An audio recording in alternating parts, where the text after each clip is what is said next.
The Man Thinketh by James Allen. This is by far one of my all-time favorite books. Literally is. According to me, it's one of the greatest books ever written on the power of thought. It's very dense, it's very concise. It was published back in 1903, but it's one of the earliest work in the modern self-help movement. James Allen was a British philosopher and was a pioneer in the modern self-help movement. A lot of great books like Think and Grow Rich, The Science of Getting Rich, all Nightingale's work have all come as a result of this book in many ways. So I highly recommend this book. This is a book that should be on your shelf, it should be in your phone, it should be in your library, and of course it should be everywhere so that you can literally read it every month. So we're gonna cover a lot of great ideas from this book. Yes, around 8 great ideas, and let's jump right into it. First of all, the effect of thought on character. Alright, I'm gonna read out a quote from the book. James Allen says, "A man is literally what he thinks, his character being a complete sum of all his thoughts." So what he's saying is, your character is a result of your thoughts. That's it. There's nothing else to character. The character being a complete sum of all your thoughts. We are what we think. Our character is a result of what we think. We ourselves have become everything in our lives because of our thoughts, because of our thinking. Another great quote by James Allen from the book As a Man Thinketh. Man is made or unmade by himself. In the armory of thought, he forges the weapons by which he destroys himself. He also fashions the tools with which he builds for himself heavenly mansions of joy and strength and peace. So let's understand this quote. James Allen says every single moment we are being made or unmade by ourselves only. Either we are building these weapons that are destroying us, or we are fashioning the tools which are building heavenly mansions of joy, strength and peace for ourselves. We are making ourselves, or we are breaking ourselves every single moment with our thoughts. There is no middle ground here. Either we are making ourselves or breaking ourselves. Another great quote by James Allen from the book As a Man Thinketh. Man is the master of thought, the molder of character, and the maker and shaper of condition, environment, and destiny. Let's understand this quote. James Allen says, "We mold our own character. Man is the master of the thought and molder of character. We mold our own character. Remember, nobody else is responsible for it. You are not a victim of something else. Your character is not a result of someone else's effects on you. We are molding our own character and make our own conditions. We are not at the mercy of the circumstances. As Bill Gates rightly said, you might be born poor. That is okay.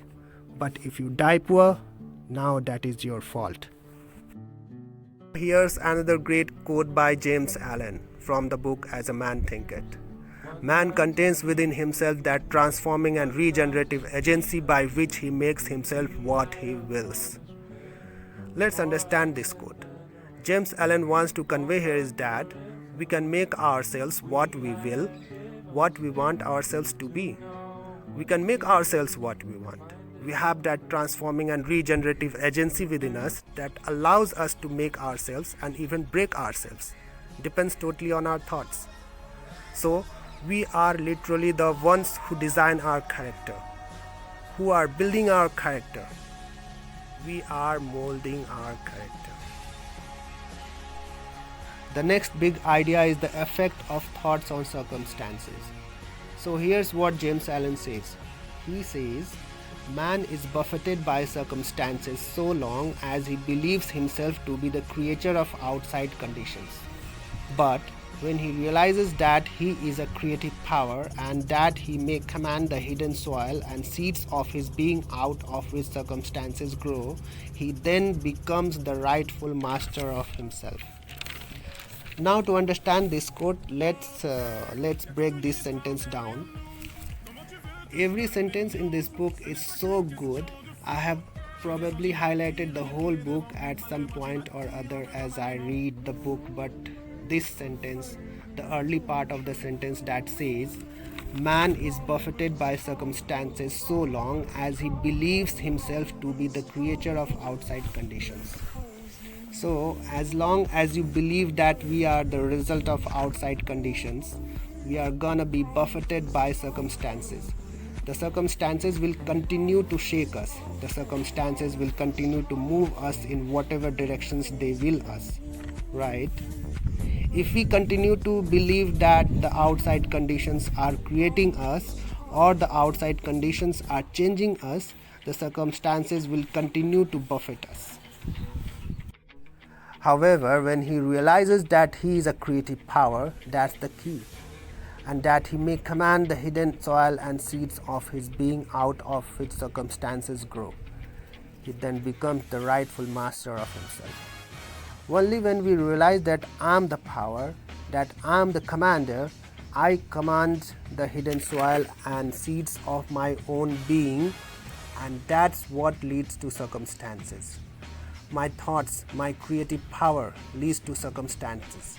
That's when we become the master rather than being buffeted by the circumstances, by being buffeted by the winds, by being buffeted by the waves of the ocean in some ways. When we realize we are the creative power, we realize we command the hidden soil within. That's when we become the rightful master of ourselves. Another great quote by James Allen from the book As a Man Thinketh. Circumstances grow out of thought. A man cannot directly choose his circumstances, but he can choose his thoughts and so indirectly yet surely shape his circumstances. Wow. A man cannot directly choose his circumstances, but he can choose his thoughts and so indirectly yet surely shape his circumstances. So let's understand this quote. James Allen wants to convey here is that we cannot choose our circumstances directly, but because we can choose our thoughts, because we can fashion our thoughts, because we can change our thoughts, we can shape our circumstances too. We can define our circumstances, we can surely change our circumstances.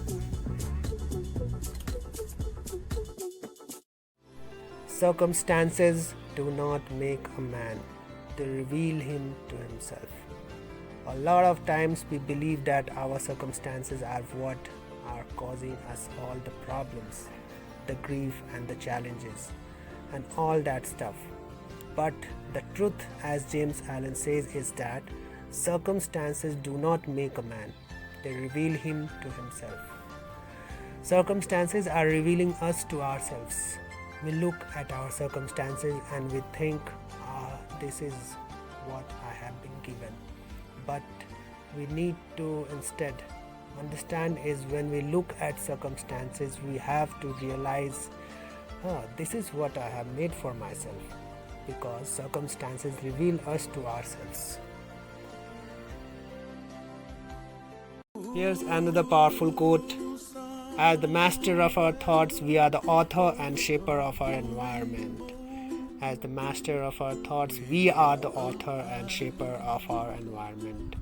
James Allen conveys here is that we are shaping this environment every single moment. We are writing this, we are authoring this environment, we are creating this environment around us every single moment as the master of our own thoughts.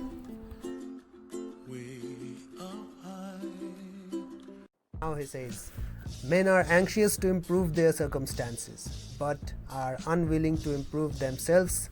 They therefore remain bound. Yeah, that is what most people do. They are very anxious to improve everything around them, their environment, their circumstances, but they are unwilling to improve themselves. They are unwilling to change themselves. They are unwilling to go on this journey of trying to become a better version of themselves, and hence they remain bound.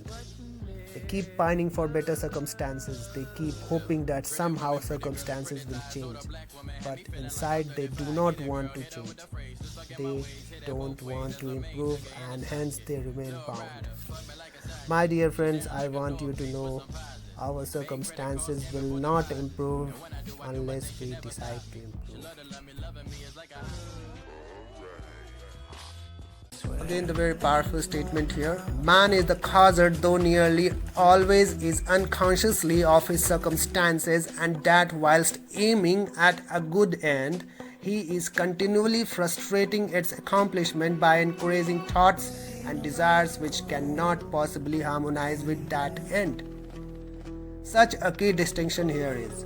Let's understand this quote. James Allen is saying here, even though we might aim for something, even though we might have a goal for something good, we are continually sabotaging our accomplishment. We are continually frustrating ourselves by having thoughts and desires which do not harmonize with that end goal. Remember, if we have end goal in mind but our thoughts and desires do not harmonize with that end goal, we are constantly going to sabotage our whole effort. So we have to realize this. We can't just have a good goal and hope that it will somehow be accomplished. We have to continually have thoughts and desires which are harmonized with that end goal, and only then can we accomplish that goal. And also realize, man is the causer of his circumstances. Man is causer of his circumstances unconsciously. We are creating our circumstances unconsciously. Again, the very powerful statement here. Whilst aiming at a good end, he is continually frustrating its accomplishment by encouraging thoughts and desires which cannot possibly harmonize with that end.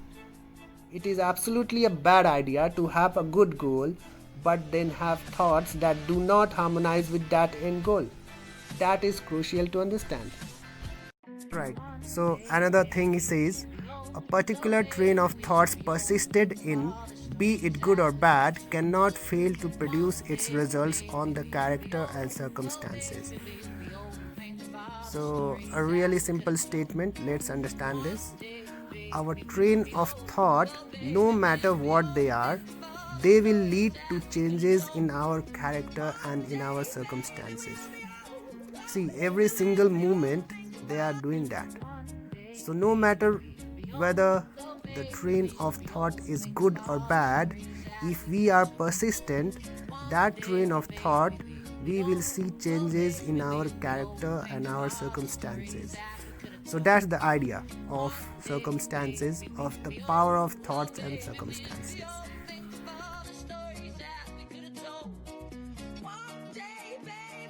Now, let's move on to the next idea, which is on sacrifices. Here's what Allen says. He says, the man who does not shrink from self-crucifixion can never fail to accomplish the object upon which his heart is set. Let's understand this quote.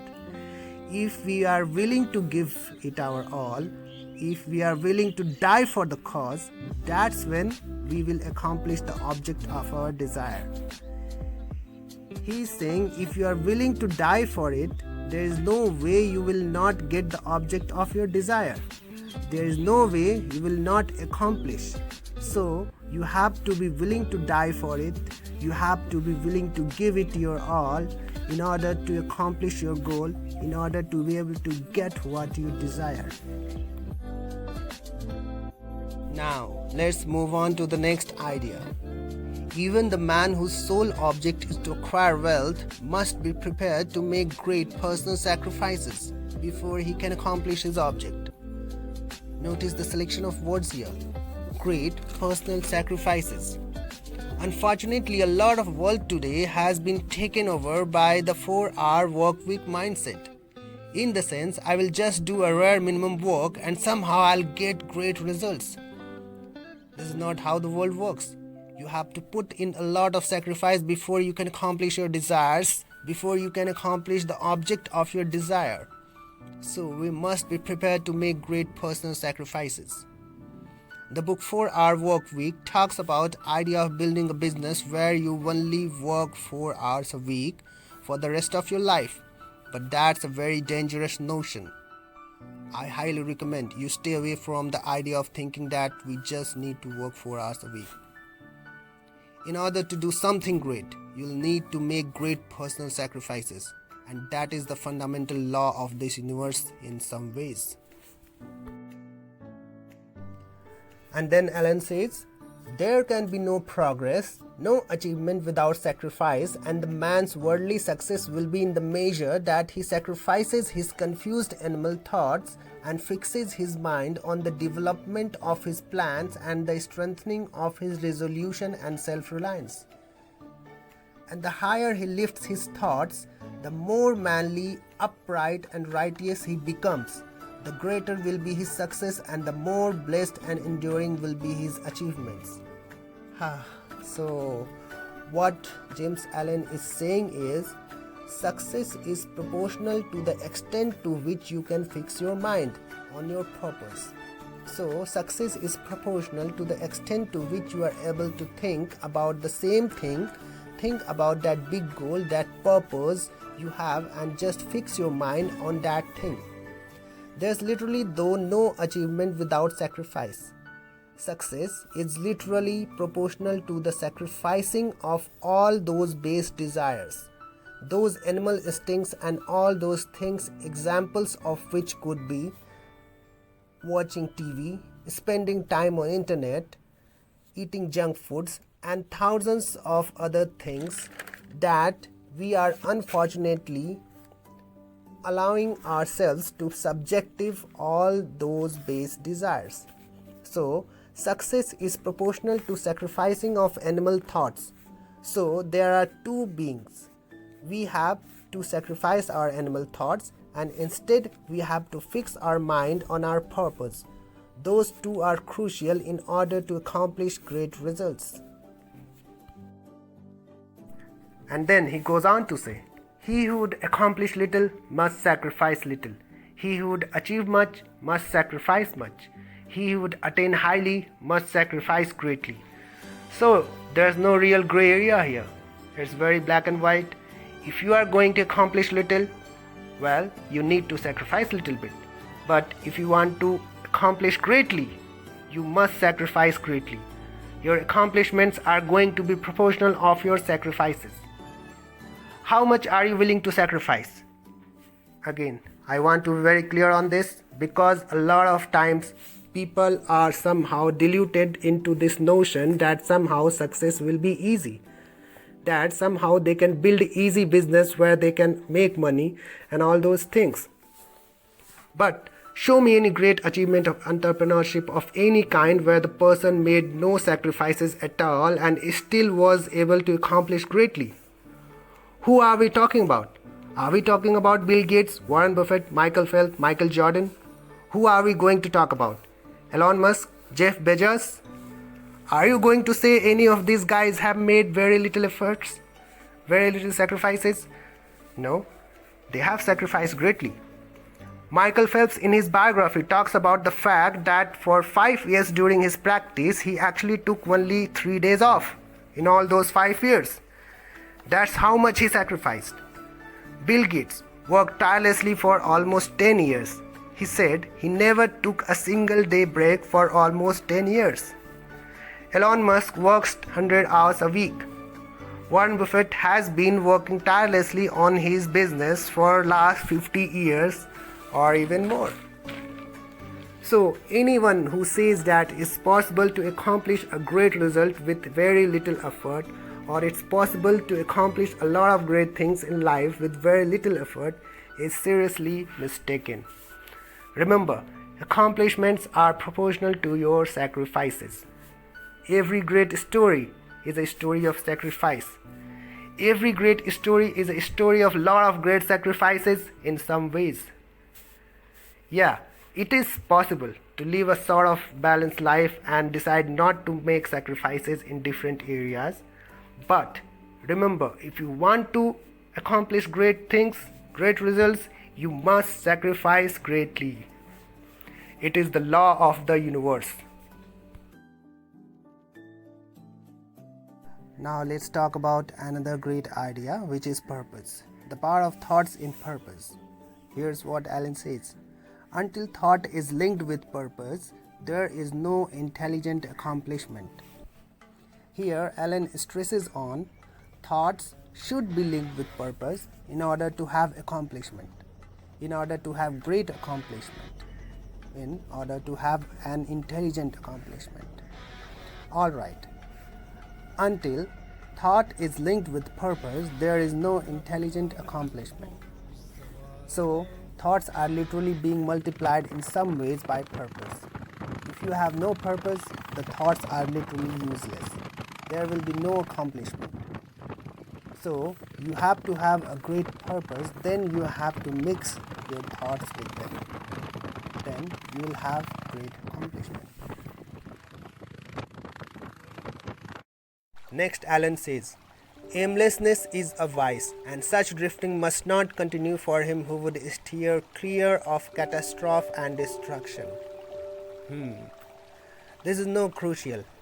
Aimlessness is a vice. And aimlessness should not be taken lightly. Don't take aimlessness lightly, because if you do not have an aim in any area of your life, you will see that you are drifting. And look at the words Alan selected here. He says, and such drifting must not continue for him who would steer clear catastrophe and destruction. He's saying here, if you continue to drift, if you continue to be aimless, it will lead to catastrophe and destruction. So the words are pretty stern here. And in the book Outwitting the Devil Within, Napoleon Hill too talks about the same idea, that drifting is the biggest reason why the devil gets you.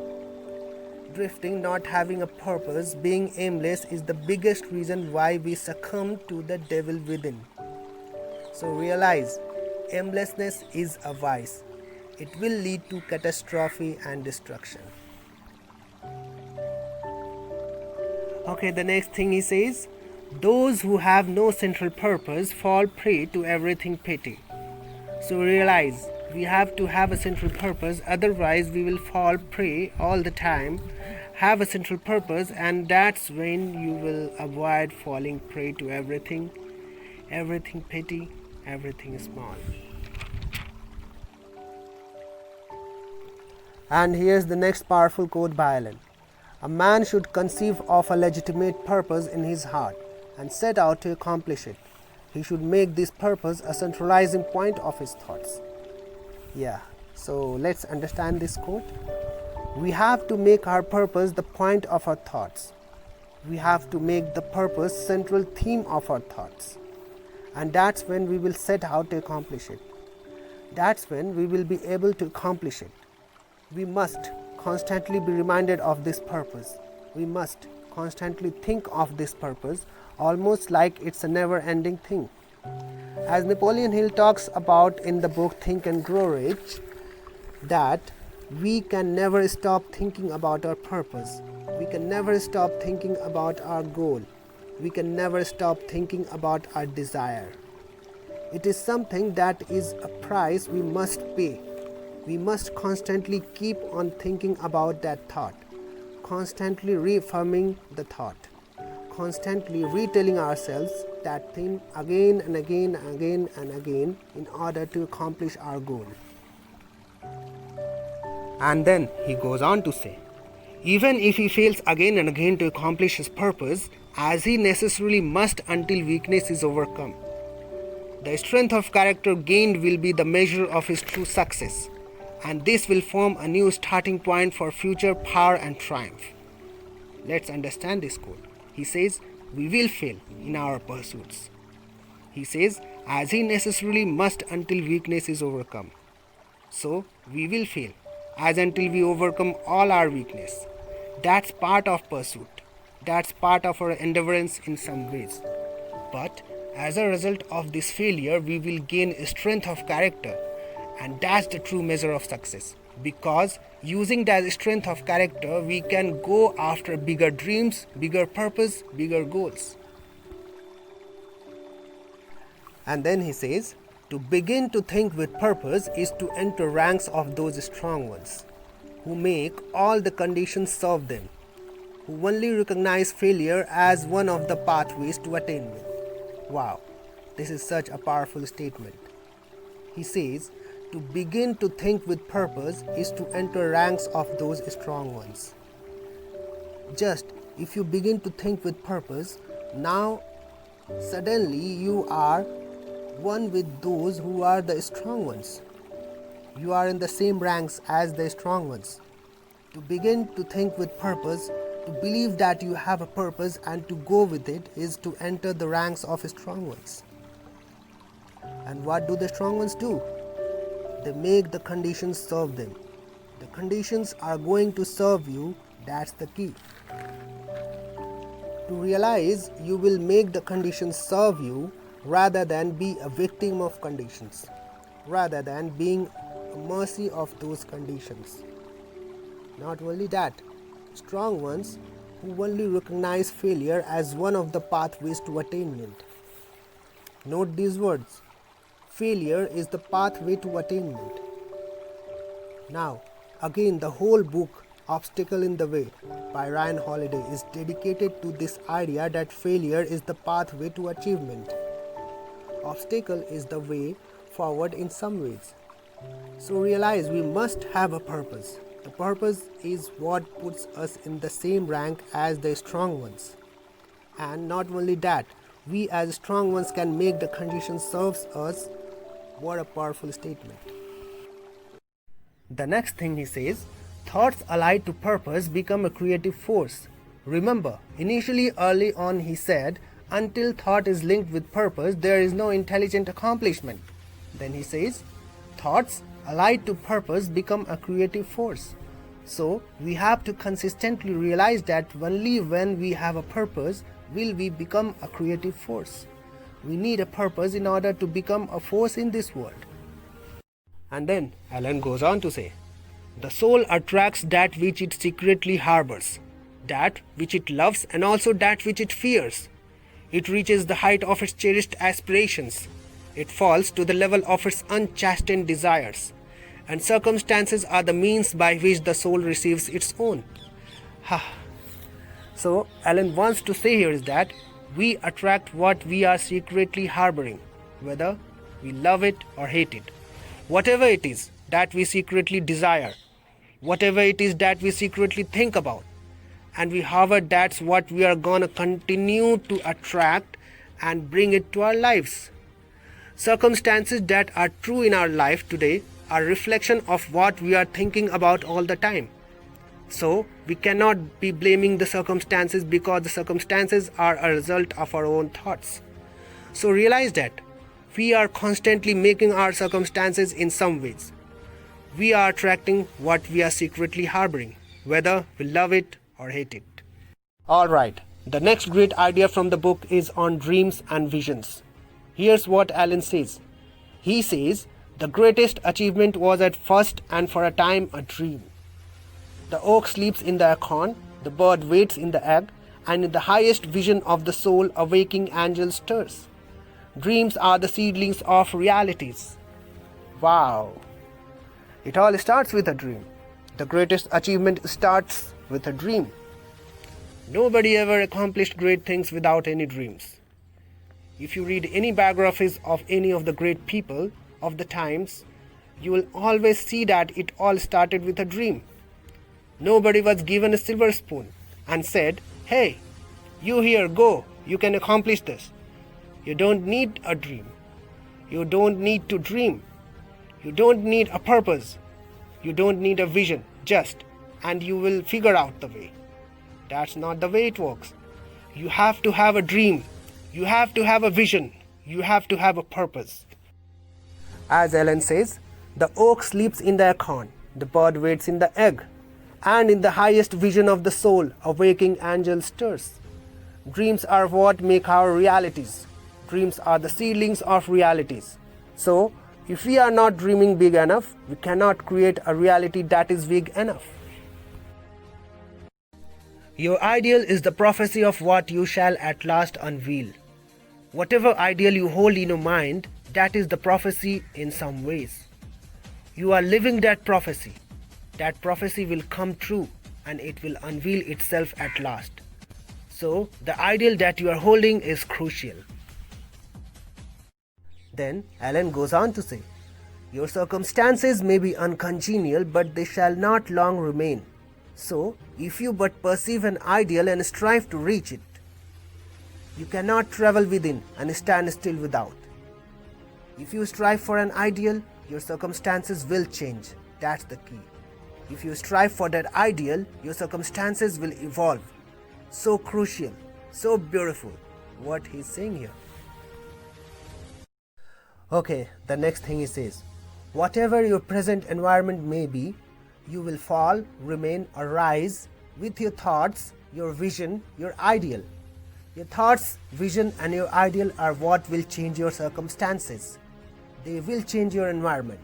So, realize whatever it may be, you will rise, and with your thoughts, your vision, your ideal. Okay, the next thing he says, and you, too, youthful reader, will realize the vision, not the idle wish of your heart, be it base or beautiful or a mixture of both. For you will always gravitate forward that which you secretly most love. Now, this is a very loaded statement, because the key here is in the parenthesis. He says, not the idle wish. He says, and you too will realize the vision of your heart, not the idle wish. That's the key here. You will realize the vision, not the idle wish. So, a lot of people, a lot of times complain, hey, I have this goal, I have this wish, but it's not coming true. You must know that it's not coming true because it's not the vision, it's not the ideal, it's not the dream. It's not that you think about all the time. It's just an idle wish. Idle wishes are not supposed to come true. What comes true is a burning purpose, a burning desire. That's what Napoleon Hill talks about in his book Think and Grow Rich. So, you have to understand it will come true only when you have something that you truly desire and think about all the time. When you are focusing your thoughts on your purpose, that's when it will come true. Not just because you have an idle wish. Everyone has an idle wish, but those things don't come true. What really comes true is something with purpose, something what you are truly giving your best for in some ways. You are thinking about all the time. You will become as small as your controlling desires, as great as your dominant aspirations. So, as small as your basis controlling desire, your animal instincts, but as great as your dominant aspirations. And the key word here is dominant, because there are a lot of people who have a lot of aspirations, but dominant aspirations is what's going to make or break you. That's the one that's going to make truly who you are, not all the different idle wishes or aspirations you have, but the dominant aspirations. So whatever your dominant aspiration is, that's how great you will become. So realize you have the opportunity today to change your dominant aspirations, change how you think about, what you think about all the time, to change the aspirations that are in your mind all the time, and then you become that person. Again, the key word is dominant aspiration here. The thoughtless, the ignorant, and the indolent, seeing only the apparent effects of things and not the things themselves, talk of luck, fortune, and chance. So who are the people who are talking of luck, fortune, and chance? The thoughtless, the ignorant, and indolent. People who don't understand the laws of nature. People who are rather lazy, they are the ones who are thinking about luck, fortune, and chance. Others, the brave ones, the ones who believe in the power of thought, are going and make it happen. The next thing he says, in all the human affairs, there are efforts and there are results. And the strength of efforts is the measure of the result. Chance is not. Strength of effort is measure of result. Earlier, we talked about the idea that how our sacrifices are a measure of result, and sacrifices are directly proportional to the efforts we are putting in. So the strength of effort is the measure of the result.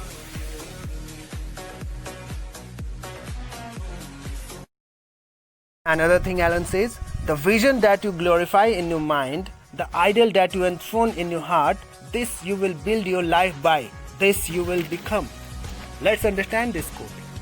Alan wants to say here is that the vision in your mind, the ideal in your heart, the vision, the pictures you are painting in your mind, the visualization in your mind all the time, the vision that you glorify in your mind, the vision that you think about the most, that's what you will become. And not only that, the ideal that you are enthroning in your heart, the ideal that you have in your heart, this is what you will become. There's a famous saying, don't just set goals, cast a vision of what you want your life to become, because that's what it will become. It's not just about the goal, it's about the vision that you are glorifying in your mind every single moment, and the ideal that you are enthroning in your heart every single moment. Alright, moving on to the next great idea from the book As a Man Thinketh. It is on who we are. And here's what Alan says. He says, men do not attract that which they want, but that which they are. Men do not attract that which they want, but that which they are. This is almost like a summary of the whole book right here. What Alan is saying is that we are not attracting just what we want, but who we are becoming in this process. Our thoughts are changing. Characters are changing. Our thoughts are changing circumstances. Our thoughts are directing us. Our thoughts are making who we are. That, as a result, allows us to attract whatever we have become. So we move on to the next big idea, thought factor in achievement. Here's what James Allen says. He says, all that a man achieves and all that he fails to achieve is the direct result of his own thoughts. So there's no mention of circumstances here. There's no mention of outside variables or conditions or anything like that. All that a man achieves and all that he fails to achieve is the direct result of his own thoughts. So this is a very sobering reminder that our thoughts are the core reason for our own achievement. Our thoughts are the core reason for everything that is coming true in our life. And then Alan goes on to say, as he thinks, so he is. As he continues to think, so he remains. Let's understand this quote. As he continues to think, so he remains. So it's not only the fact that our own thoughts are creating our achievement, but also we continue to think the same thoughts, we will continue to remain in the same position.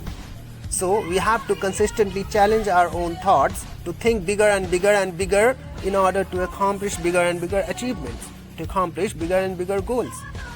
Really important, our achievements are a direct result of our own thoughts and nothing more than that. We are not the victims of our circumstances. We are not the victims of conditions. We are the victims of our own thoughts. Either we are the victims of our own thoughts or we are directing our own thoughts in order to accomplish our greatest goals.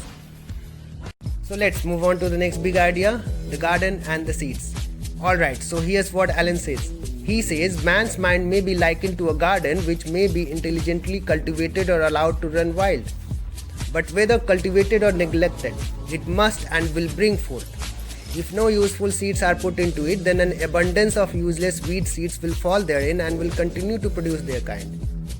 Realize, our mind is like a garden and it's our job to properly plant seeds of thoughts into it, properly plant the right seeds of thought into it, because if we don't do that, the weed will continue to grow. And here's what Alan says. If no useful seeds are put into it, then an abundance of weed seeds will fall therein. Now, these are very crucial words. He is saying if we do not plant that garden with proper seeds, if we do not plant the garden with any seeds, then that we should have done, then an abundance of useless weed seeds will fall therein and will continue to produce their kind. So if no useful seeds are being put into it, if no useful seeds are planted into the garden, if no proper thoughts are being planted in your mind, then an abundance of useless thoughts will fall therein and will produce their kind. So if we are not being deliberate, if we are not very intentional of our thoughts, about our aims, about our vision, then we will continue to have just random weed of thoughts, and those thoughts will produce their kind. So very, very powerful lesson here.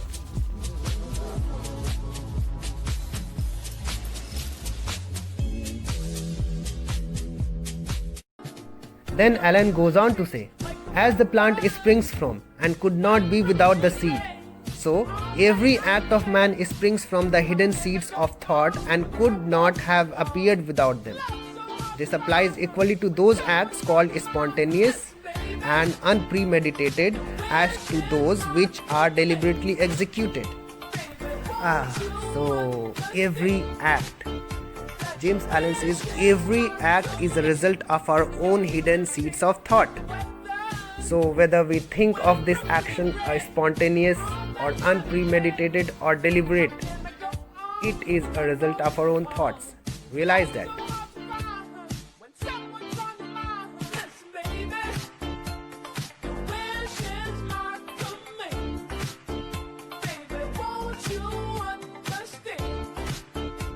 Next thing he says, thoughts are exactly like seeds. Good thoughts and actions can never produce bad results. Bad thoughts and actions can never produce good results. This is but saying that nothing can come from corn but corn, nothing from nettles but nettles. Men understand this law in the natural world and work with it, but few understand it in the mental and moral worlds, though its operation there is just a simple and undeviating, and they therefore do not cooperate with it. Again, thoughts are just like seeds. If you plant corn seeds, you will not produce apple. It will only produce corn.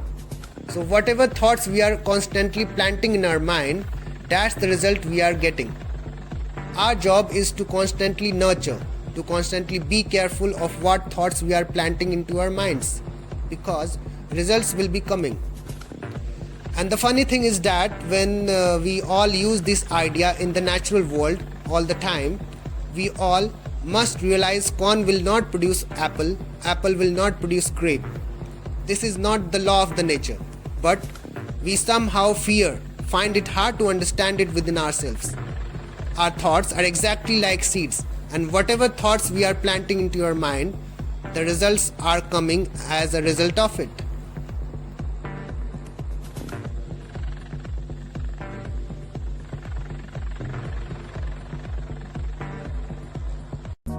So, then Allen goes on to say, let a man radically alter his thoughts, and he will be astonished at rapid transformation it will affect in the material conditions of his life. Men imagine the thoughts can be kept secret, but it cannot. It rapidly crystallizes into habit, and habit solidifies into circumstances. Okay, what he's saying here is, your thoughts will lead to habit, and habit will lead to circumstances. So it's not that the circumstances are just randomly appearing in your life. Your thoughts are creating the habits, and the habits are creating the circumstances in your life. You're not the victim of your circumstances. Instead, you are a victim of your own thoughts. Or maybe, if you have great thoughts, then you are creating the life of your dreams as a result of your own thoughts. So always realize, your thoughts will create your habits, which will create your circumstances. Men imagine the thought can be kept secret, but it cannot. It rapidly crystallizes into habit, and habit solidifies into circumstances. So there we have it, a quick look at As a Man Thinketh by James Allen.